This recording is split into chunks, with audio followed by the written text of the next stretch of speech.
So I'm going to be reading from The Guilty Party by O. Henry in 1909.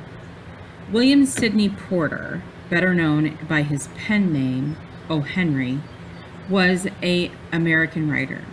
His short story, The Guilty Party, was published in 1909, a tragic story about a girl named Liz who is engaged to be married. As you read, take notes on all the forces that influence Liz's actions.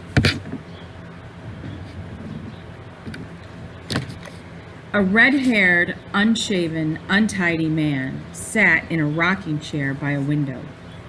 He had just lighted a pipe, and he was puffing blue clouds with great satisfaction.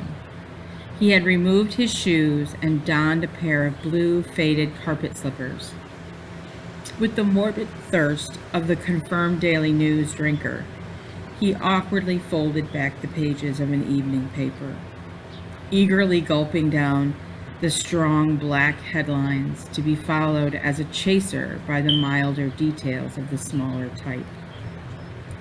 In an adjoining room, a woman was cooking supper.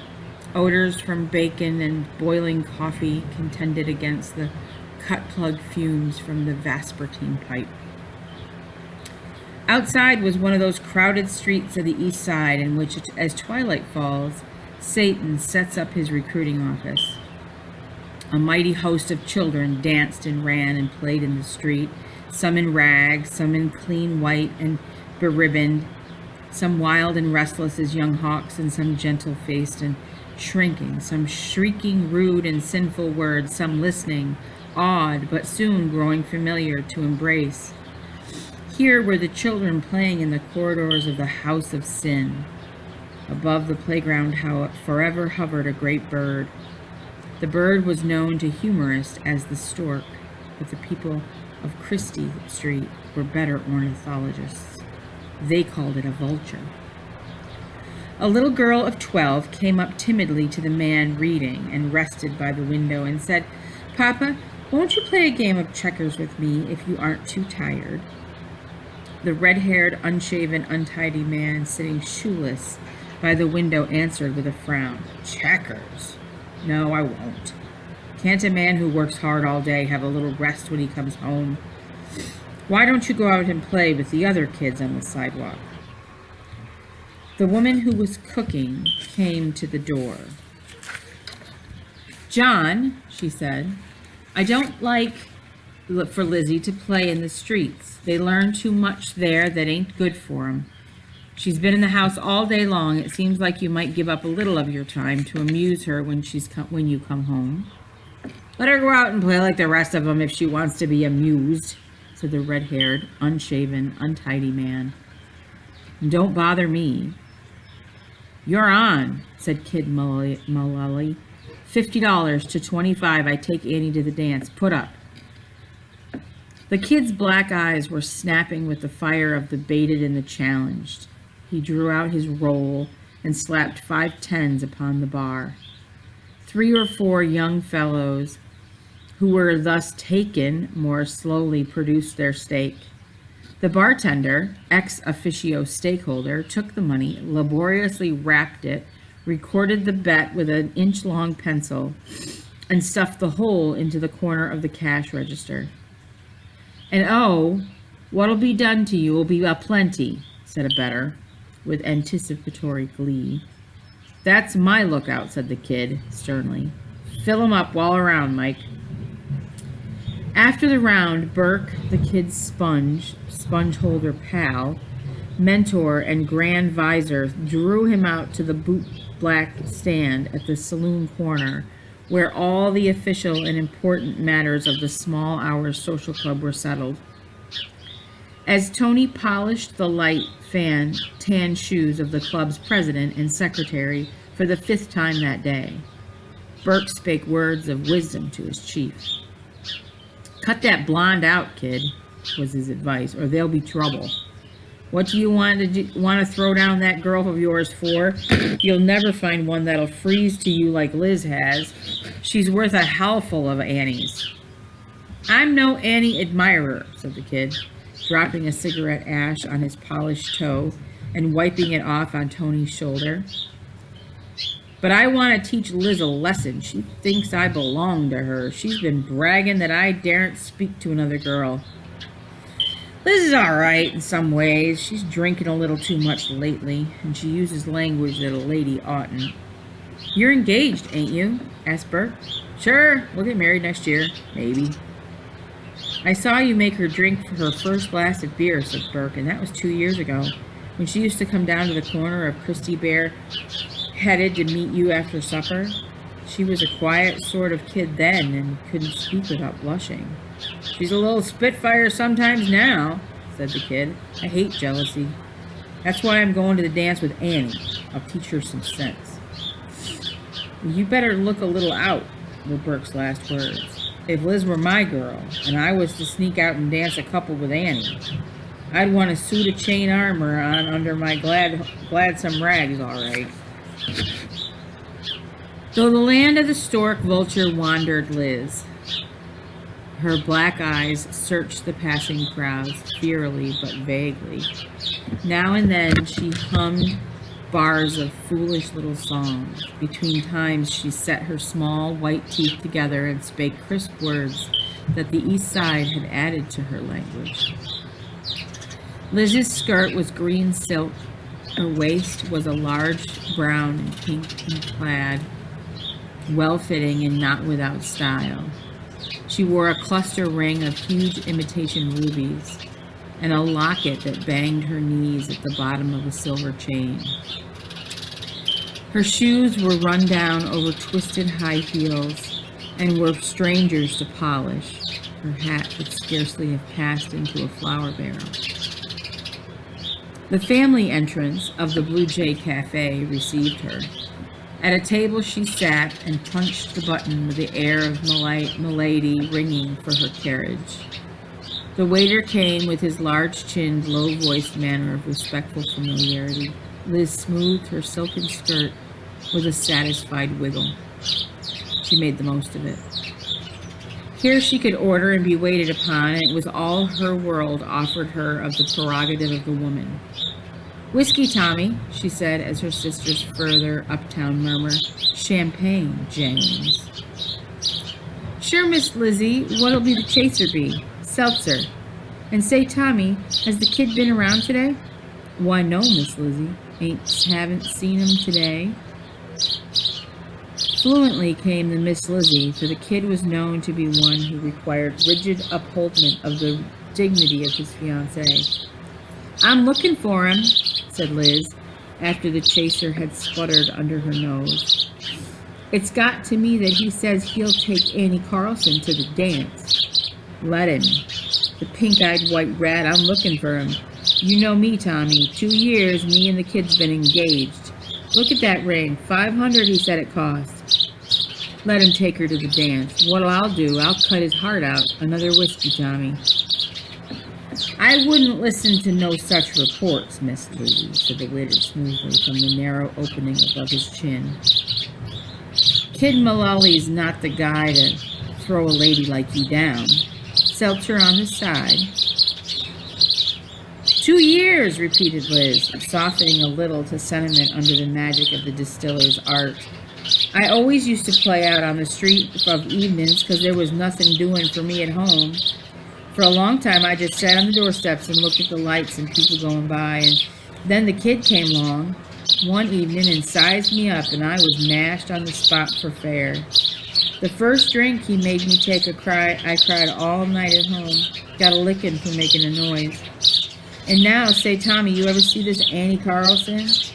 If it wasn't for peroxide, the chloroform limit would have to be put her out long ago. Oh, I'm looking for him.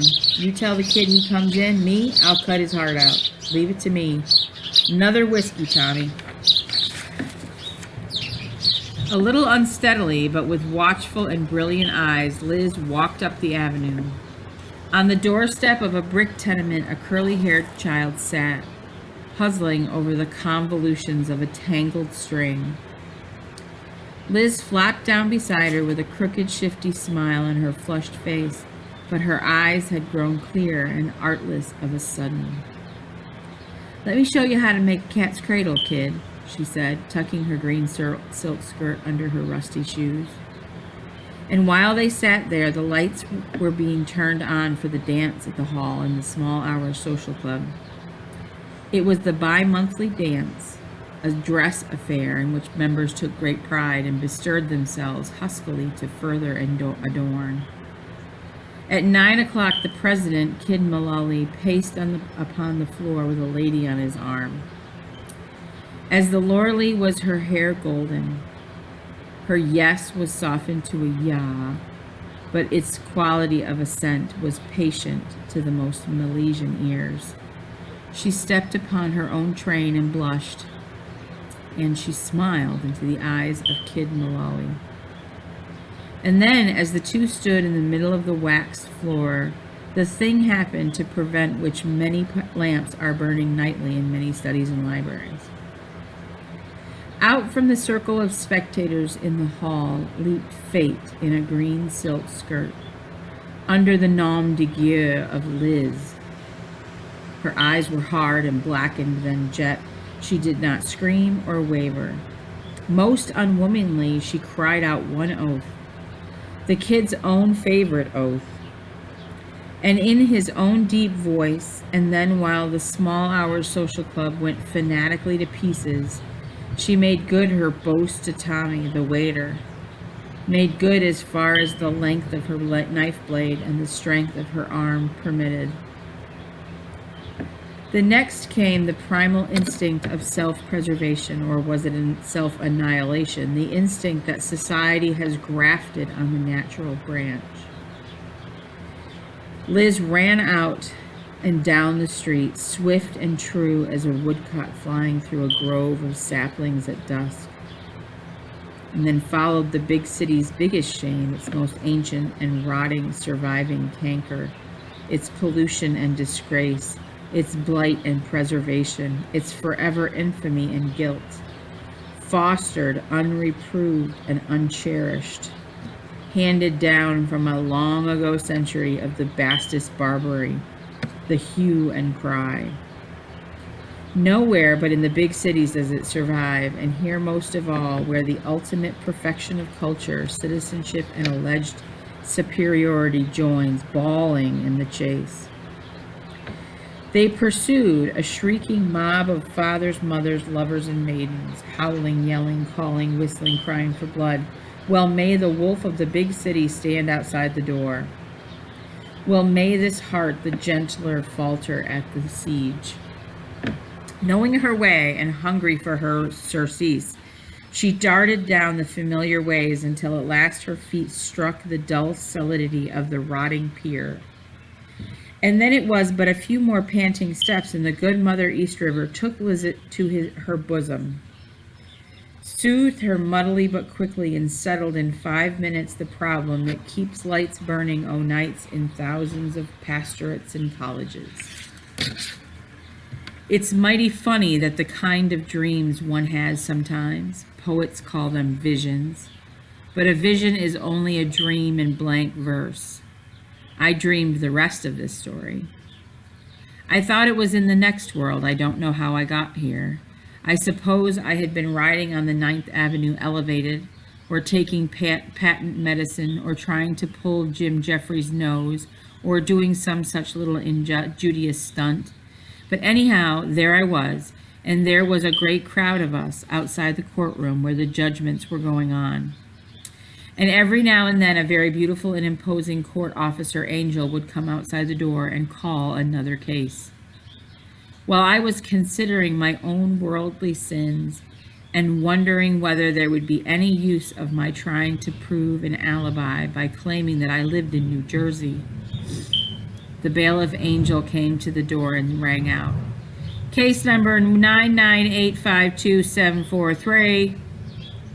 Up stepped a plainclothes man, there were lots of them here, dressed exactly like preachers and hustling us spirits around like cops do on earth, and by the arm he dragged, whom do you think? Why, Liz. The court officer took her inside and closed the door. I went up to Mr. Flykop and inquired about the case. Ah, very sad one, says he, laying the points of his manicured fingers together. An utterly incorrigible girl. I am Special Terrestrial Officer and Reverend Jones. The case was assigned to me. The girl murdered her fiancé and then committed suicide. She had no defense. My report to the court relates the facts in detail, all of which are substantiated by reliable witnesses. The wages of sin is death. Praise the Lord. The court officer opened the door and stepped out. Poor girl, said Special Terrestrial Officer and Reverend Jones with a tear in his eye. It was one of the saddest cases I've ever met with. Of course she was discharged, said the court officer. Come here, Jonesy. First thing you know, you will be switched to the Popeye squad. How would you like to be on the missionary force in the South Sea Islands? Hey, now you quit making these false arrests or you'll be transferred, see? The guilty party you've got to look for in this case is a red-haired, unshaven, untidy man sitting by the window reading in his stocking feet while his